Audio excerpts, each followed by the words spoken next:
નમસ્કાર, આપ જોઈ રહ્યા છો એબલ 24 ન્યૂઝ। વડનગર તાલુકાના સોભાસન ગામે કેનાલ પાઇપલાઇનમાં ભારે ગેરરીતિના આક્ષેપ, ખેડૂતોના વળતર વગર નુકસાન, તંત્રની બેદરકારી સામે રોષ। વડનગર તાલુકાના સોભાસન ગામે કેનાલમાંથી તળાવ ભરવા માટે નાખવામાં આવેલી પાઇપલાઇનમાં ગંભીર ગેરરીતિ અને ભ્રષ્ટાચાર થયો હોવાનો આક્ષેપો ઉઠી રહ્યા છે। પાઇપલાઇન નાખવાની પ્રક્રિયામાં ખેડૂતોની જમીનનો ઉપયોગ કરવામાં આવ્યો હોવા છતાં તેમને કોઈપણ પ્રકારનું વળતર આપવામાં આવ્યું નથી, જે બાબત ખેડૂતોમાં ભારે અસંતોષ અને રોષનું કારણ બન્યું છે। ખેડૂતોનું કહેવું છે કે પાઇપલાઇન નાખતી વખતે ખેતરોમાં ઊભા પાકને નુકસાન થયું હતું, પરંતુ તેનું વળતર આજ દિન સુધી ચૂકવવામાં આવ્યું નથી। વધુમાં હાલ કેનાલમાં પાણી છોડવામાં આવે ત્યારે પાઇપલાઇનના વાટા યોગ્ય રીતે ન બનાવવામાં આવતા તૂટી જાય છે, જેના કારણે ખેતરોમાં પાણી ફૂટે છે અને પાકને ભારે નુકસાન પહોંચે છે।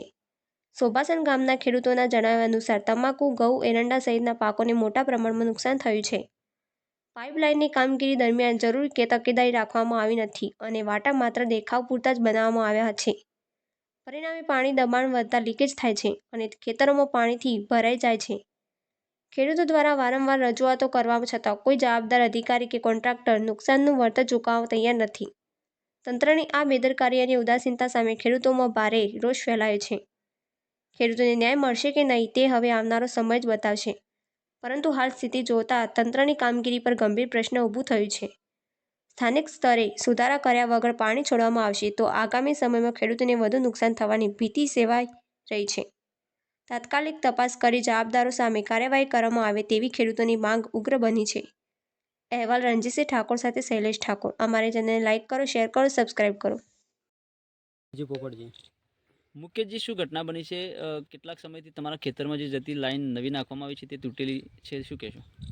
તૂટેલી સાથે કહેવા મતલબ કે અમે કહીએ છીએ પણ મોરનો પાક, પાછળનો પાક આ બધું બગડ્યું છે। તે કોન્ટ્રાક્ટરને કહીએ છીએ, કોન્ટ્રાક્ટર ગરમીથી વાત કરે છે કે ભાઈ વળતર નહીં આલે, વળતર નહીં આલે એ પ્રમાણે કે તમારે થાય એ કરી લેવાનું, અને બધા હોધા તૂટ્યા છે। બધા હોધા તૂટ્યા છે તે બરાબર જોવો એવા માર્યા નહીં, ઉપર માર્યા છે, નેચર હોધા માર્યા નહીં બરાબર। તે આખી લાઈન 107 વીઘા જમીન છે, આખી લાઈન તૂટેલી છે। કેટલા સમય પહેલાં લાઈન નાખવામાં આવી છે? 2 થી 3 મહિના મોરી। જી, કેટલા ખેડૂતોના પાક બગડ્યા છે ટોટલ? ટોટલી તો મારી ગણતરીમાં ખાસી લાઈન તૂટી છે। જી, કયા કયા પાકો બગડ્યા છે? પાક તો જો કે મોરના ગવાર, એંડા, પાછળના પાક, ઘઉં, તમાકુ આ બધું મોટું થતું જ નહીં। પાણી ફૂટ કરે એટલે વિકાસ કરે જ નહીં। આપે આ બાબતની રજૂઆત કરી કોન્ટ્રાક્ટરને કરી દઈને શું કેવું થયું? કોન્ટ્રાક્ટર તો કહે છે કે એમ કે આ મતલબ કરીશું તો પછી ચાણ કરીશું। શું નામ આપનું? ઠાકોર રોહિતજી પોપટજી। રોહિતજી, આ શું ઘટના છે? આ કેનાલ બાબતને લઈને જે ખેતરોમાં પાણી ફૂટે છે, શું બાબત બની છે? એ વખત અમે કીધું હતું કે ભાઈ વાટા બરાબર કર્યા નથી, પણ તોય લોકો નતા માનતા।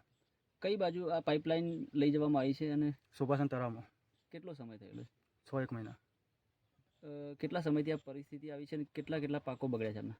લાઈન નાખીને પોણી કેનાલમાં આવે એ દિવસની પરિસ્થિતિ આ જ છે। કામગીરીમાં શું કરવામાં આવ્યું છે? કામગીરીમાં બેદરકારી છે કે કોન્ટ્રાક્ટની। આપે જાણ કરી આ બાબતની એમને? જાણ કરી હતી। શું કેવું થયું એમનું? એ લોકોને એવું કહેવું હતું કે કંઈ નાખ્યું ઓકે, પણ હજી કર્યું નહીં બરાબર। આજ સુધી કેટલા પાકો બગડ્યા આપણા? આ બીજો પાક બગડ્યો અમારો। કયા કયા? એક એરંડાનો પાક બગડ્યો અને આ તમાકુનો બીજો પાક બગડવાની તૈયારી છે। જી, શું માંગ છે આપની? અમારી માંગ એ છે કે વળતર આલો ને મને આ લાઈન ક્લિયર કરો અમારી। બરાબર, બીજો કોઈ પ્રશ્ન?